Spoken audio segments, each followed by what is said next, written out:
The desert dust rose like a silent witness to her despair.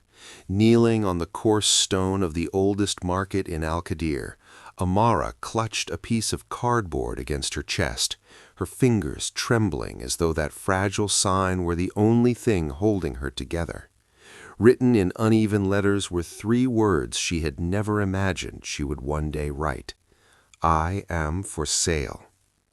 The midday sun burned overhead, relentless and merciless, but the heat that scorched her most did not come from the sky.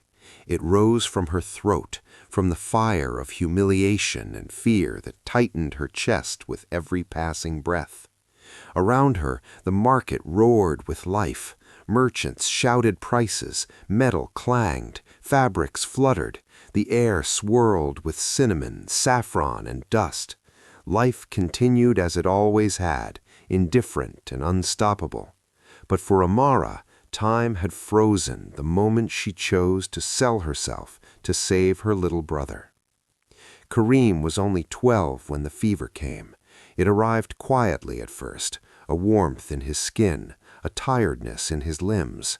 Then it grew into something monstrous, an illness so rare the doctors struggled to name it, and so expensive to treat that the cost might as well have been a mountain. The cure existed, but only in the capital, in private hospitals where miracles were sold to the highest bidders. Amara had sold everything. Her mother's jewelry, wrapped for years in cloth, the furniture that had filled their small home with echoes of laughter, even the keepsakes that carried the scent of memory. Still, it was never enough, and as she watched Kareem grow weaker, his large eyes fixed on her with unshaken trust, she understood a terrible truth. If there was nothing left to sell, she would sell herself. One by one, people passed her. Some slowed, pity flickering across their faces. Others frowned in disgust. A few read the sign and walked away quickly, as though her desperation might stain them. Amara kept her eyes lowered, tears trapped behind clenched lids.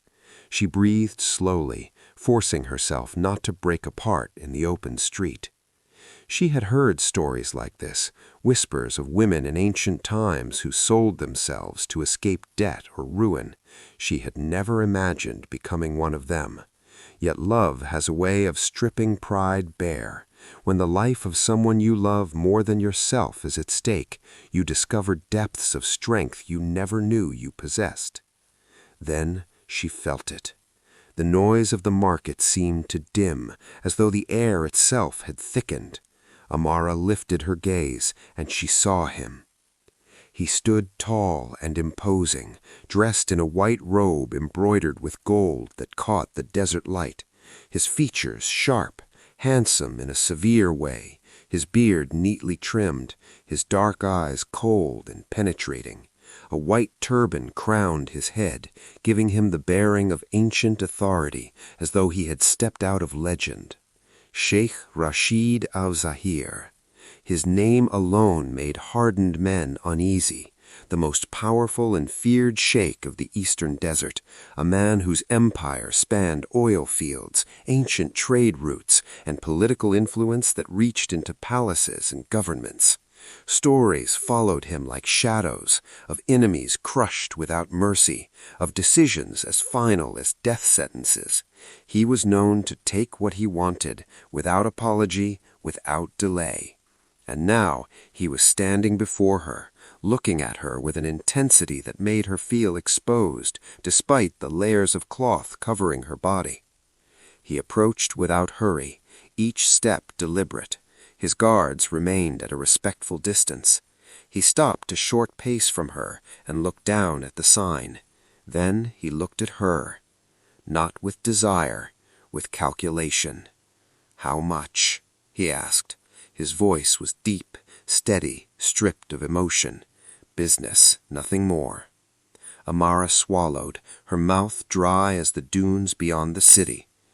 100,000 dinars, she whispered, the exact amount needed for Kareem's full treatment. The number sounded obscene coming from her lips, impossible for a woman kneeling in dust. Rashid did not blink.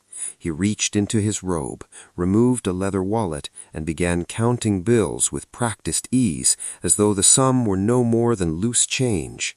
Amara watched in disbelief, the world tilting beneath her. This was real. When he finished, he extended the money toward her. "Take it," he said. "Come with me. You belong to me now." The words struck her like stones. You belong to me. Her hands shook as she accepted the money. It was real, every bill. Kareem would live. Her brother would have medicine, time, a future. The price was herself. Rashid turned and walked away without waiting, and Amara, legs weak and heart pounding so loudly she was sure the entire market could hear it, stood and followed him. With every step, she left behind her old life, her freedom, her name as she had known it, and walked toward an unknown ruled by a man who knew no mercy. A convoy of black vehicles waited nearby, gleaming beneath the sun. Rashid entered the central car. A guard opened another door for Amara. The interior was cream leather and polished wood, scented with oud and amber. Power lived in every detail. The journey passed in silence. Rashid reviewed documents on a tablet, barely acknowledging her presence.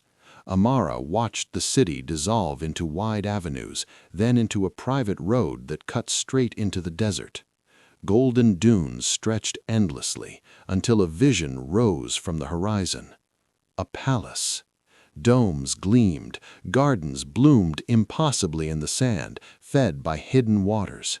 Carved wooden doors opened into a world Amara had only seen in dreams. "Your rooms will be shown to you," Rashid said at last. "Rest. We will dine tonight and discuss the terms of your stay."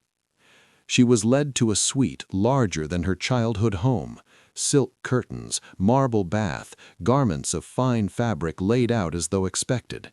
When the door closed behind her, Amara sat on the bed and wept, mourning what she had lost, trembling at what awaited her, and clinging to the single truth that gave her strength. Kareem would live. That night, they dined in quiet elegance. Rashid watched her, studied her. "Why did you do it?" he asked suddenly. "My brother is sick," she replied.